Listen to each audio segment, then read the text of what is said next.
ఓం శ్రీ గురుభ్యో నమః. శ్రీమాత్రే రామానుజాయ నమః. శుక్లాం వరధరం విష్ణుం శశివర్ణం చతుర్భుజం ప్రసన్నవదనం ధ్యాయే సర్వవిఘ్నోపశాంతే. రామాయ రామభద్రాయ రామచంద్రాయ వేదసే రఘునాథాయ నాథాయ సీతాయ పతే నమః. జై శ్రీమన్నారాయణ. ఈగల మీడియా ప్రేక్షకులకు ఈరోజు మనము ఉత్తరాభాద్ర నక్షత్రం వారు ఏ దేవుణ్ణి ఆరాధించాలి అనేటువంటి విషయాన్ని మనం చెప్పుకుంటూ ఉన్నాం. వీరు ఉత్తరాభాద్ర నక్షత్రం వారు శ్రీ వెంకటేశ్వర స్వామిని ఆరాధించాలి. శ్రీ వెంకటేశ్వర స్వామిని ఆరాధించినట్లయితే వాళ్ళకున్నటువంటి బాధక సాధకలన్నీ కూడా సక్రంగా వాళ్ళు అనుకున్నటువంటి విషయాలన్నీ కూడా జరుగుతాయి. ఈ కలియుగ దైవంటిన వెంకటేశ్వర స్వామిని మీరు ఆరాధించండి. జన్మతా మీరు ఉత్తరాభాద్ర నక్షత్రం వారు కానీ లేదా నామతా కూడా ఈ ఉత్తరాభాద్ర నక్షత్రాన్ని జన్మించిన వారు కానీ ఎవరైనా సరే మీరు ఈ యొక్క శ్రీ వెంకటేశ్వర స్వామిని ఆరాధించండి. ఆ శ్రీ వెంకటేశ్వర స్వామి అనుగ్రహం వల్ల మీ అనుకున్న కోరికలన్నీ కూడా నెరవేరుతాయి.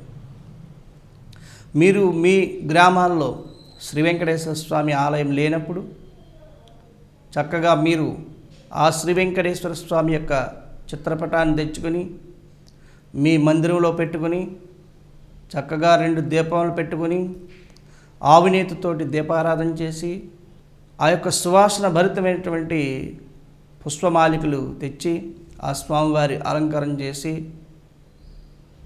చక్కగా శ్రీ వెంకటేశ్వరాయ నమః, ఓం శ్రీ వెంకటేశ్వరాయ నమః అనేటువంటి ఒక్క మంత్రాన్ని మీకు రాకపోయినా కూడా ఈ అష్టోత్తరం ఒక్క మంత్రాన్ని మీరు 108 సార్లు అంటూ ఆ స్వామివారి యొక్క పాదాల దగ్గర పుష్పాలు వేసి ఆ స్వామివారిని ఆరాధించండి.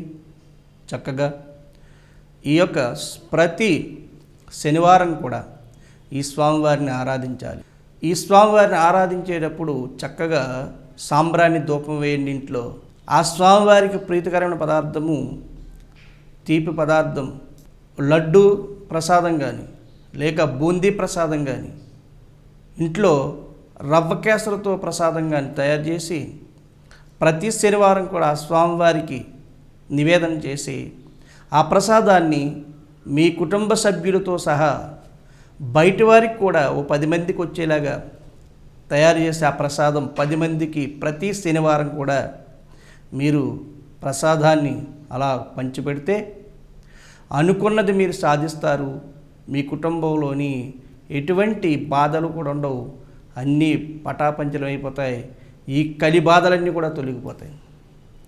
చక్కగా మీరు విద్యార్థులు కానివ్వండి, వ్యాపారస్తులు కానివ్వండి, అలాగే మీ కుటుంబంలో ఉన్నటువంటి వారంతా కూడా మీ గృహంలోని ప్రతి శనివారం కూడా ఆ యొక్క వెంకటేశ్వర స్వామి ఆరాధన చేయండి. ఆరాధన చేయటం వల్ల సిరి సంపదలు కలుగుతాయి. మీ వ్యాపార స్థలంలో ఆ శ్రీ వెంకటేశ్వర స్వామి పటాన్ని పెట్టుకొని ప్రతిరోజు కూడా మీరు వ్యాపారాన్ని ప్రారంభించేటప్పుడు చక్కగా దీపారాధన చేసి ఒక పటిక బెల్లము లేదా ఒక అరటిపండు ఏదో ఒకటి స్వామివారికి నివేదన చేసి మీరు వ్యాపారాన్ని ప్రారంభించండి. ప్రతిరోజు కూడా ఆ వ్యాపార స్థలంలో ఇలా చేయండి. మీకు ఆ స్వామివారు ఆ వ్యాపారాన్ని దినదిన ప్రవర్ధమానంగా వృద్ధి చేసి మీకు సకల ఐశ్వర్యాలు కలగజేస్తాడంటంలో ఎటువంటి సందేహం లేదు. ఆ స్వామివారి అనుగ్రహం ఉంటే అమ్మవారి అనుగ్రహం ఉంటుంది. అమ్మవారు ఖచ్చితంగా స్వామివారి యొక్క హృదయంలో ఉన్నారు కాబట్టి మీకు ఆ యొక్క లక్ష్మి కలుగుతుంది. మీ ఇంట్లో ఇబ్బందులు పడిపోతున్నారు, బాగా మా కుటుంబంలో చాలా ఇబ్బందులు ఉన్నాయనుకుంటే 7 శనివారాలు వెంకటేశ్వర స్వామి వ్రతాన్ని చేయించండి. మీ కుటుంబంలో మీ గృహంలో మీ కుటుంబ సభ్యులంతా కూడా కూర్చుని ఈ 7 శనివారాల వ్రతాన్ని మీరు ఆచరించినట్లయితే మీకు ఏళ్ళనాటి శని ఉన్నా కూడా తొలగిపోతుంది, అర్ధాష్టమ శని ఉన్నా కూడా తొలగిపోతుంది, మీ ఇంట్లో ఉన్నటువంటి బాధలన్నీ కూడా తొలగిపోతాయి, అష్టైశ్వర్యాలు కలుగుతాయి. మీరు వ్యాపారం దినదిన ప్రవర్ధమాన్ని ఎదిగినటువంటి వ్యాపారం ఒక్కసారిగా మరి కుదేలైపోతున్నట్లయితే అప్పుడు మీరు కూడా ఆ వ్యాపార స్థలంలోని ఈ వెంకటేశ్వర స్వామి వ్రతాన్ని ఆచరింపజేయండి. ఆ యొక్క వెంకటేశ్వర స్వామి యొక్క వ్రతం వల్ల అక్కడ ఉన్నటువంటి మన నెగిటివ్ ఎనర్జీ అంతా పోయి చక్కగా ఆకర్షణ శక్తి పెరిగి వ్యాపారం అభివృద్ధి చెందుతుంది. వ్యాపార అభివృద్ధి చెంది మీకు ఐశ్వర్యాలు కలుగుతాయని చెప్తున్నాను.